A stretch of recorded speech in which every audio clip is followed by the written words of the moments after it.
Au Portugal, cette semaine, j'ai lu que les employés étaient interdits de solliciter leurs employés, les employeurs étaient interdits de solliciter leurs employés après les heures de travail, sous peine, je vais retrouver le chiffre parce que c'était fou. Alors ici, je vais retrouver, voilà, la rupture de cette règle sera considérée comme une infraction grave et pourra donner lieu à une amende allant jusqu'à 9 600 €. Moi, je suis employeur, j'envoie pas de mail si c'est pour me faire 9 600, et si je suis employé, je réponds pas aux mails non plus. En Belgique, on en est où à ce niveau-là ? Bon, en Belgique, actuellement, légalement, on n'en est pas très loin. C'est-à-dire qu'il y a une loi qui date de 2018, C'est ça. dans laquelle en fait, on retrouve un petit article qui parle même pas forcément de droit à la déconnexion, mais qui parle des outils de communication digitaux. Et en fait, ce que nous dit cette loi, c'est qu'il faut simplement qu'entre les employeurs et les employés, il y ait une concertation. C'est ça. Pour veiller à ce que chacun ait droit. C'est pour protéger tout ce qui est congé, heures de travail, tout ça. Donc l'objectif, c'est ça. Et il faut juste qu'il y ait concertation. C'est tout ce qui est dit. Donc en termes de cadre législatif, on peut dire que c'est relativement c'est relativement faible. C'est un peu flou. Si vous voulez, je vais lire l'extrait de l'article de loi que j'ai ici qui dit, donc c'est dans la loi belge. En vue d'assurer le respect des temps de repos et de préserver l'équilibre entre le travail et la vie privée, l'employeur organise une concertation chaque fois que les représentants des travailleurs le demandent au sujet du droit à la déconnexion et de l'utilisation des moyens de communication digitaux. Donc là, j'ai envie aussi de me tourner vers toi, Clément. C'est un article de loi de 2018, mais ça vient pas de nulle part. Depuis longtemps, on parle de déconnexion au travail en Belgique. Oui, quand même. Alors, en fait, les bases de la limitation du temps de travail, c'est une loi qui date de 1921. Okay. Et donc, en gros, le principe de cette loi, c'était de dire on ne travaille pas en dehors d'un temps de travail bien défini. Bon, il y a d'autres choses dans cette loi. Donc, en fait, ça limitait le travail à 8 heures par jour, à 48 heures par semaine. Heureusement, dans les années 70, on a dit non, on passe à 38 heures. Mais le principe, c'était on ne travaille pas en dehors du temps de travail. Et donc, en fait, à l'époque, vraiment, cette loi, elle va venir dans une évolution. On va de plus en plus adopter des lois sociales en Belgique, c'est-à-dire qu'à la fin du 19e siècle, la Belgique s'industrialise de plus en plus. Ouais. Et donc, il y a de plus en plus les classes sociales ouvrières qui vont avoir des revendications. C'est ce qu'on a appelé la question sociale. Et là, on va commencer à légiférer de plus en plus.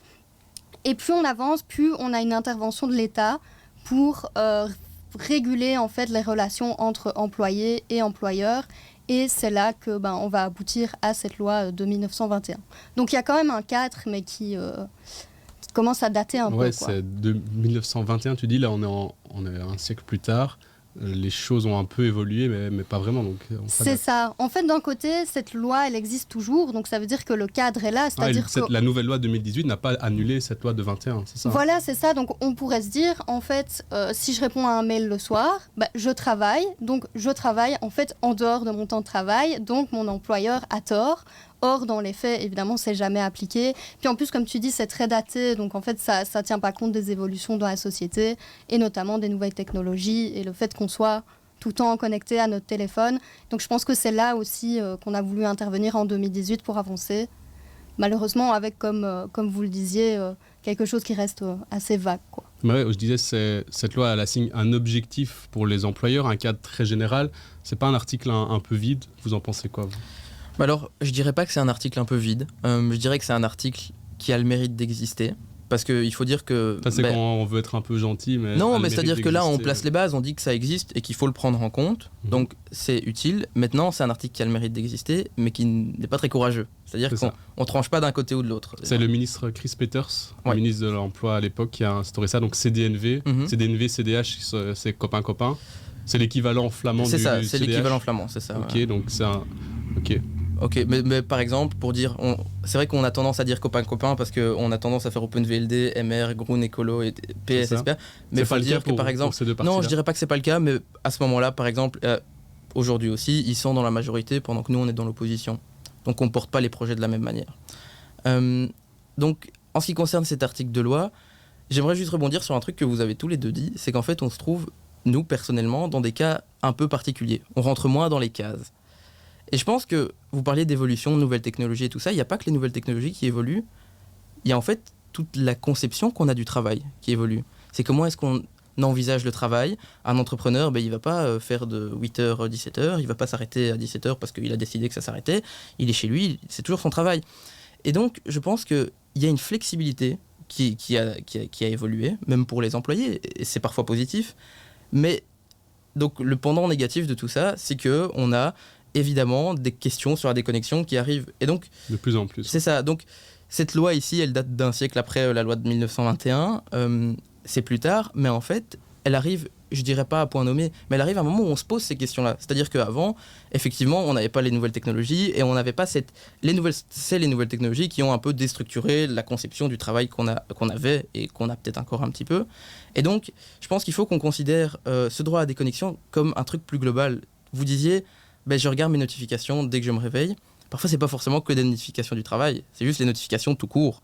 Et donc, moi aussi, je regarde mon Facebook, je regarde mon Messenger, je regarde WhatsApp quand je me réveille. Et donc, c'est que globalement, on est attaché à nos téléphones. Et donc, oui, si on a un mail qui vient, on va essayer de le lire. Mais je pense qu'il y a une question plus globale là derrière. Ça marche dans les deux sens. Vous faites bien de le dire ça aussi. Quand on est au travail, on répond aussi à ces messages privés. Ouais. Ça va dans les deux sens. J'aimerais qu'on regarde un peu ce qu'on dit dans le chat. Elle nous dit on ne peut pas faire une loi bulldozer alors que chaque métier demande une connexion et une présence différente. Ça, on l'a dit, nous trois, avec nos métiers, évidemment. Je comprends qu'il y a un besoin de pas se faire poursuivre par son employeur hors horaire de travail, mais ça m'a l'air un peu bourrin comme manière de faire. Je ne sais pas si on peut un peu remonter le chat. J'avais vu des commentaires intéressants juste avant. On le fait ici en direct. Hein. Merci d'ailleurs d'être avec nous dans le chat. J'avais envie de vous lire. On ne sait pas. Donc, j'ai pas accès je ne sais pas regarder les commentaires précédents. Donc, n'hésitez pas à remettre vos commentaires dans le live. Je les lirai maintenant. On nous dit ce serait intéressant de savoir les causes de la hausse des burn-out Draxi liés à la surconnexion. On parle de burn-out, de surconnexion. On va évidemment en parler. Merci d'avoir relevé ça. Et donc, on se rend compte que les frontières vie privée et vie professionnelle aussi commencent à s'estomper parce qu'on est de plus en plus sur nos smartphones. Qu'on soit à la maison, on parle de boulot. Qu'on soit au boulot, on parle de la maison. Donc, c'est un peu un des sujets sensibles de cette loi aussi.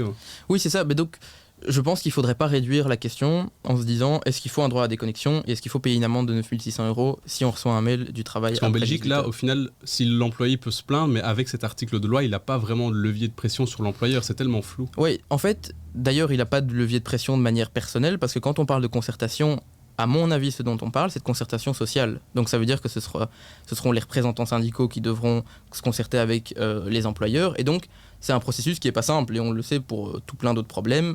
C'est jamais un employé de manière personnelle qui peut aller voir son patron et dire « moi j'ai envie qu'on change la manière dont on fonctionne ». Par contre, je pense parfois il faut aussi faire appel au bon sens. Je veux dire, moi si on m'envoie un mail à 22h et que je suis occupé et que je ne sais pas y répondre, moi je sais qu'on ne va pas me taper sur les doigts si je ne réponds pas. C'est ça aussi. Il y a responsabilité aussi, commune employeur et employé. Il y a une responsabilité commune employeur-employé et puis il y a de la confiance qui s'échange. C'est-à-dire que si je ne suis pas à 9h pile à avoir commencé mon travail, on ne va pas non plus venir me taper sur les doigts. Et donc c'est une flexibilité. Comme je disais tout à l'heure, il y a une flexibilité. Pour moi le risque majeur, c'est qu'il ne faut pas que cette flexibilité, elle nuise aux employés, parce que souvent c'est eux les plus faibles dans cette histoire. Hein. Les employeurs, ils sont généralement plus forts, et donc il faut faire attention à ce que cette flexibilité ne nuise pas majoritairement aux employés. Merci d'avoir regardé cette vidéo jusqu'au bout. C'était un extrait de La Base, votre émission d'actu en direct tous les vendredis sur la chaîne Twitch de LN24+. N'hésitez pas à liker cette vidéo et à vous abonner à notre chaîne YouTube pour ne rater aucun contenu. Vous pouvez aussi nous dire en commentaire les sujets que vous voudriez qu'on aborde dans nos prochains lives. À vendredi dans La Base.